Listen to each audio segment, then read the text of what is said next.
Hi everyone, it's Alexis. I hope you're all doing well. Today I'm going through part 2 in our Stencil and Stamp tool series that I'm doing. And the first video, if you haven't checked it out, I introduced you to one of my new layered stencils called Flower Patch. But today I wanted to shift gears and talk about one of the other stencils that has come out. We did have a number released very recently. Some are for like everyday evergreen, so that's what the Flower Patch is good for. But we also had some that could be geared more seasonally.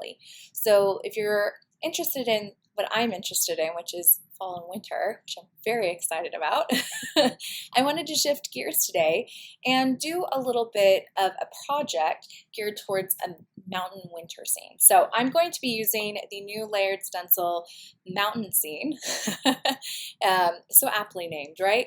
And showing you how to create a layered, not only a layered stencil look, but also a repeat pattern. And I've used some of our other chapter 3 stamps and thinlits to kind of accentuate the scrapbook page, and as well as some of our other making essentials. So the idea is to show you, one, how do we create a repeat pattern using the Stencil and Stamp tool? And two, what are some really fun but subtle ways we can create texture with stencils? So let's dive right in and get into what you can do with the mountain scene and the winter scene. So if you had a chance to watch the first video I did with the Stencil and Stamp tool, you'll notice that I did a very kind of evergreen card with the Flower Patch. And then I showed you how you could actually make that seasonal and what have you. We did come out with a bunch of layered stencils that were more for evergreen, everyday kind of use, and then we had a few that were more geared towards holidays. So while I love my flowers, I absolutely love fall, winter, anything and any excuse I have to do that, work with those, I am all in. So I'm going to be using the stencil tool and part of the stamp plate as well today. It's the Stencil and Stamp tool. I'm going to be using that today to create a lovely little scrapbook page that is geared around this picture. So I went to Big Bear a number of years ago. It's a lovely little mountain town here in California. And I was very fortunate that we had lots of snow, because we've had winters where we've had hardly any snow. And I loved this skyline in the background where it was very moody and there was snow on the ground. So I knew I've always wanted to scrapbook that trip. I just haven't gotten around to it. And when this Mountain Scene layered stencil came out from Josh Griffiths, I was like, now is the time. So thanks, Josh. So I did start by kind of doing the stencil a couple times. And that is what this lovely little element on the tool is for. This is called the adapter. The adapter allows you to move your stencil around left and right, up and down, depending on where you want to place it on the background you're working on. So I knew I wanted to have a long scene all the way across, so I knew I was just going to either move my paper underneath the stencil or I was going to move the stencil over. So I've already done this, and now I'm going to place it along. I use the grid on the back there to make sure that it's evenly placed, and then I'm going to kind of figure out where I want that stencil to continue. Sometimes I find when you're doing a pattern, it's easier sometimes to just leave the stencil in place and move the paper around, but it depends on the pattern you're using. If you're using an all over pattern, you'll probably be fine. This one, I'm just going to move the paper to fit underneath my stencil a bit better. So I've put layer 1 down so that I can kind of figure out where this one stops and where this one needs to begin. So I'm going to line that up. Make sure I'm using my grid to make sure that it's perfectly even and it's not gonna be all askew. So I've got my first layer there, and I'm gonna be using 2 colors. Now you can kind of tell there's some shadows and things like that. I didn't use a lot of ink. I used 2 colors from Distress Ink, Tumbled Glass and Broken China. I wanted something that felt very cool in tone and that would give me the feel of winter mountains versus green or brown mountains, which would definitely be a different season. So I'm going to use my Tumbled Glass and grab, there we go.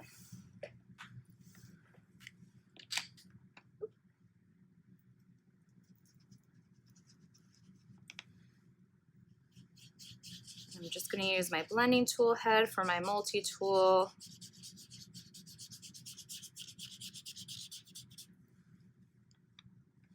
And this first layer, I do a little bit light.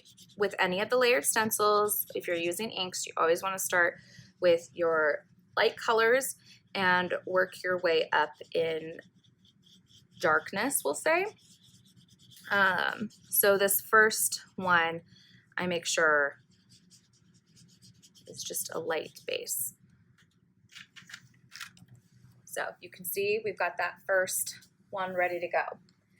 Layer 2, I'm going to still go in with tumbled glass, but because I'm layering the color, it's going to create a little bit of a darker hue on these portions than the layer below. So even though I'm using the exact same color, I am going to get a very subtle differentiation in the color between the two layers, which is exactly what I want. I didn't want something with a bunch of different colors. I wanted something that was really subtle and was just felt natural in the background. So you'll see when I peel this up. So you get those same color on top of each other, just creates a two-tone effect. Now I'm still gonna go in with the same color for the last one because I want it to match the other ones. And then for the very last one that creates the shadows, I'll go in with a darker color.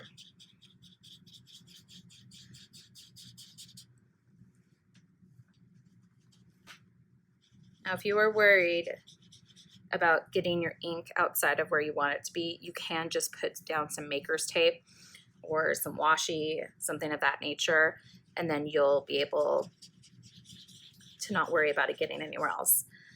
I just am trying to be very careful and not do that.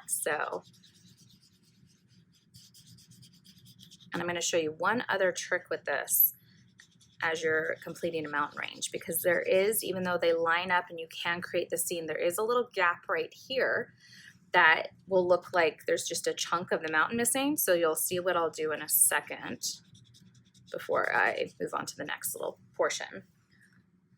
So you can see I'm getting all my mountains in there, but I want this to have come across all the way. So I'm just going to manually hold this in place. I'm going to fill in that little section right there.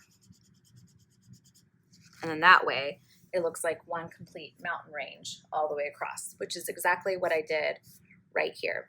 You can blend in colors where the two meet to soften that focus a bit.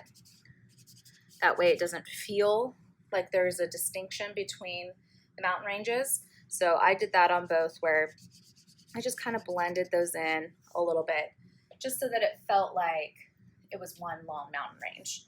You can also flip the stencils around and you could do, different mountain range looks and feels all the way across. You just manipulate the stencils however you want to in order to get that full effect. So for the last one, I'm going to go in with a darker blue. So I'm going to use Broken China. And this last layer is what creates all of the different kind of shadows on the mountain. So you'll see the shadows over here. So that's what gives it its depth and perspective.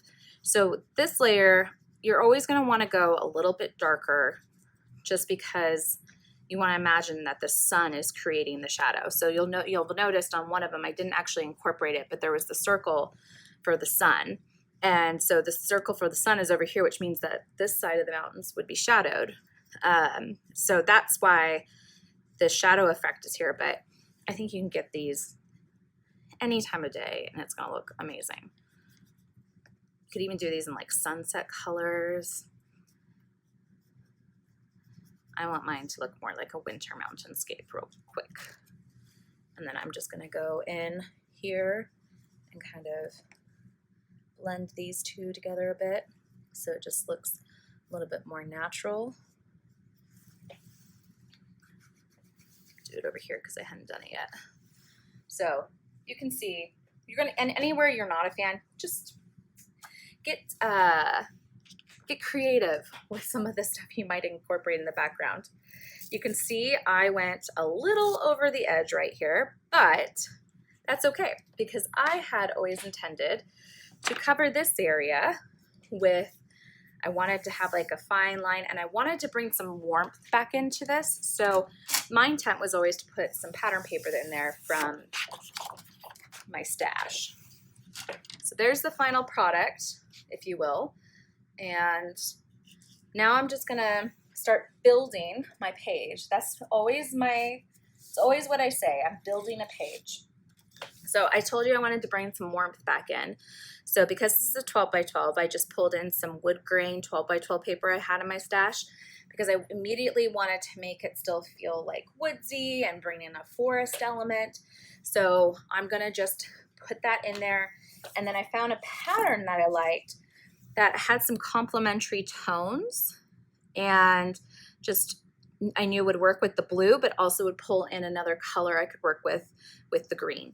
So I'm gonna lay those two down first and then we'll continue to build.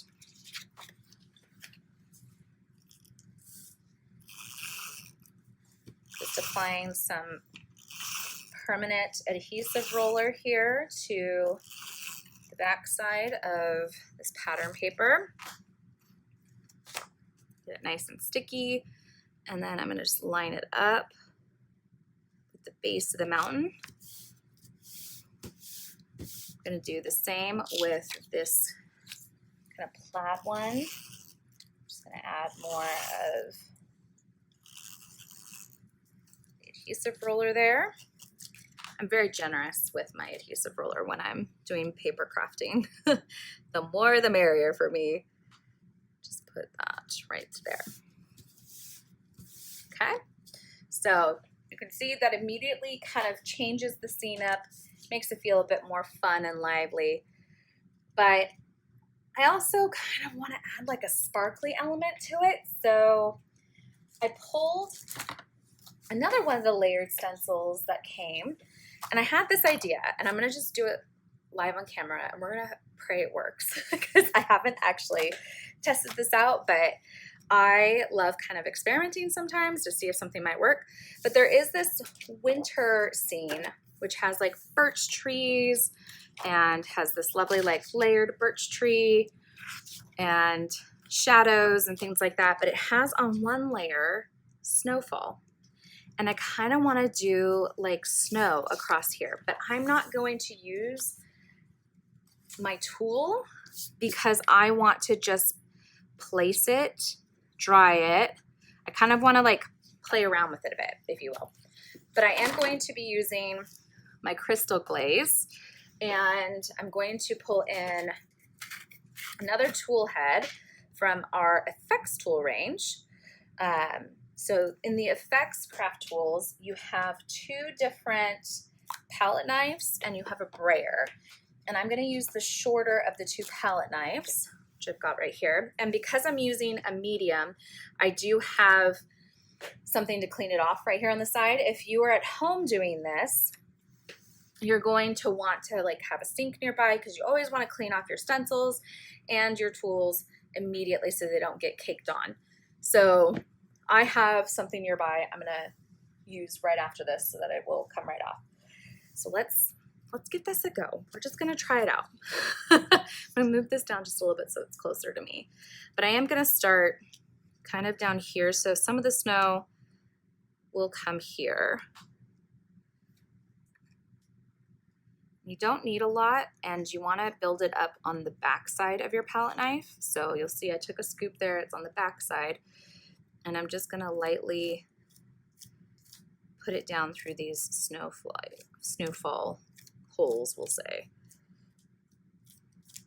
And in between layers, I am going to dry so that I can keep moving along. So I'm just going to take a heat tool and dry the crystal paste before I move it to another section. So you have to probably be a little patient with this one, but I think that the overall effect will be well worth it. I'm just gonna peel it up. Oh yeah, I like that. I don't know if you can see it. So hold on, let me pull this up a little closer. You can see how it adds just a nice texture. So let me get my heat tool out and dry that real quick.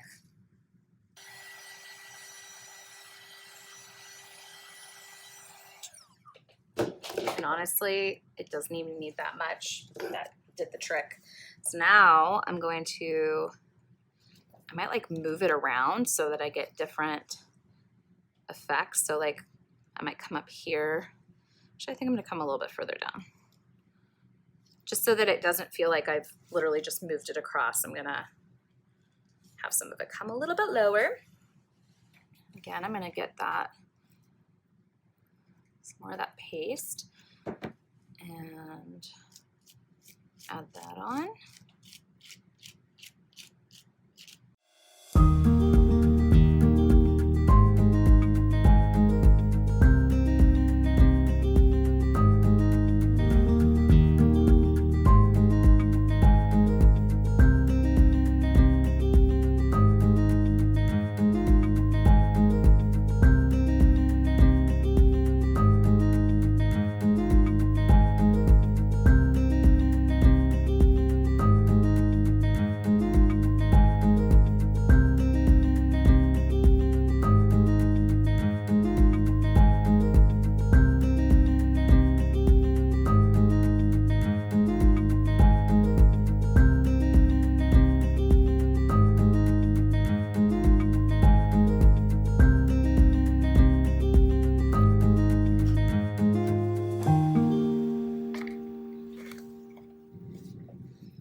Okay, so there we have our beautiful snow falling from the skies glitter glaze or crystal glaze background.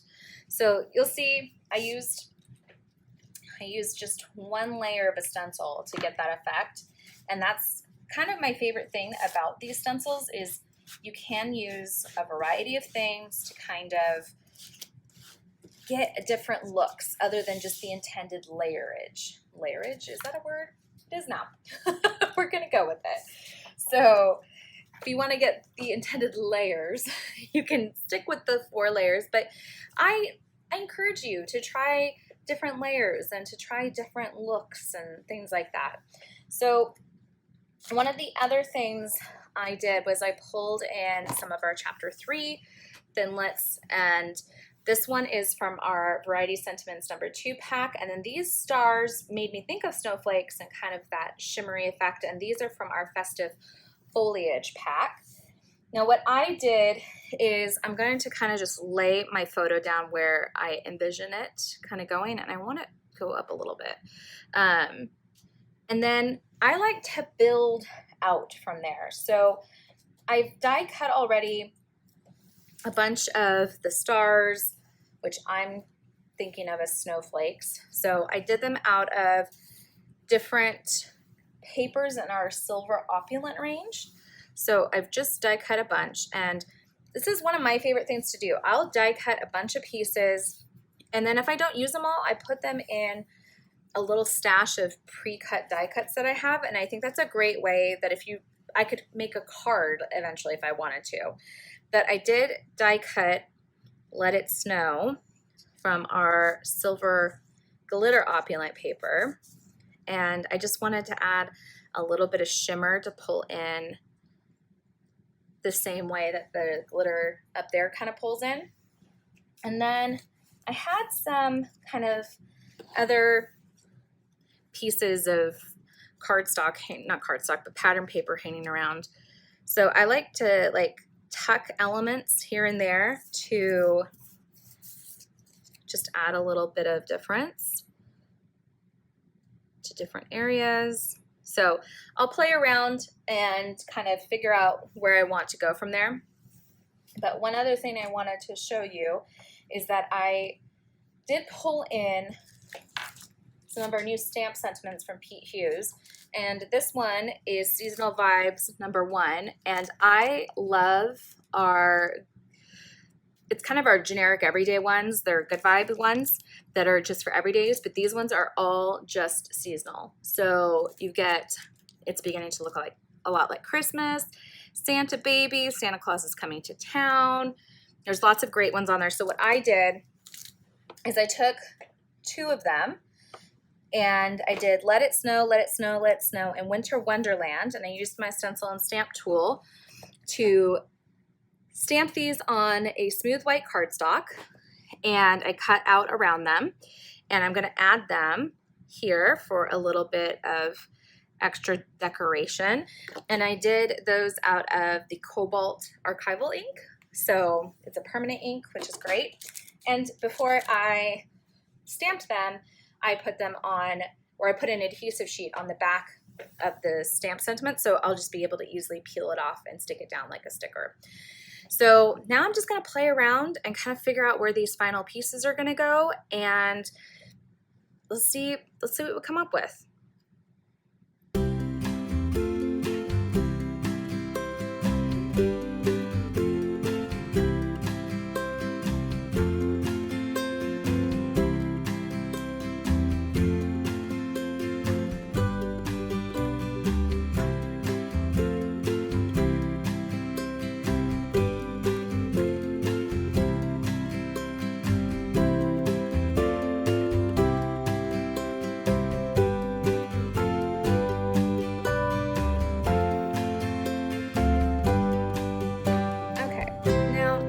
Doesn't feel quite complete to me, so I'm going to pull in some of our Festive sequins, and there's actually some white snowflakes in this one that are really pretty, and I think I just want to add a couple here and there, and I'm going to use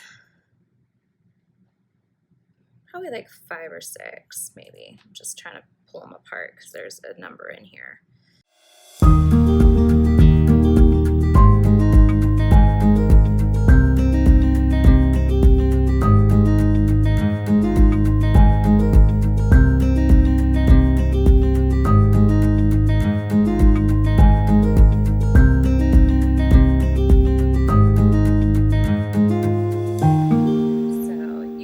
Add in some rhinestones onto the centers of these stars, which I'll probably go back in and like maybe add one here just so I have like 3, but I have 5 technically that have centers, and it's always good a rule of thumb to do things in odd numbers for design stuff. So bear that in mind. Like I have a group of 3 over here and just a group of 3 right here. So I try to keep them that way. But here's the up close kind of final version using our Stencil and Stamp tool. And hopefully you got some fun ideas on how to create a repeat pattern, and also just on how to kind of get ready for the holiday season and winter, because I know in some places it's going to come a lot sooner than it probably will here in California this year. Well, I hope you enjoyed that very festive, snowy scene. I know I can't wait to scrapbook more of my images from this trip, and I love that Josh Griffith's Mountain Scene was the perfect way to get me jump started on this. I love the palette. I love blues and greens, and I think there's nothing better than taking a cool palette and adding a bit of warmth to it, or in this case, even a bit of texture using our crystal glaze. So be sure to check those out. If you have any questions about anything I used, please let us know in the comments. I'm always happy to answer your questions. And if you're curious about any of the products, they are all available on our website right now at sizzix.com or sizzix.co.uk. Until next time, happy crafting. I can't wait to see what you make with everything. And don't forget to tag us on social media or use the hashtag #MySizzixStory so we can find your makes and share them with everyone else. Until next time, have fun, take care of yourself, and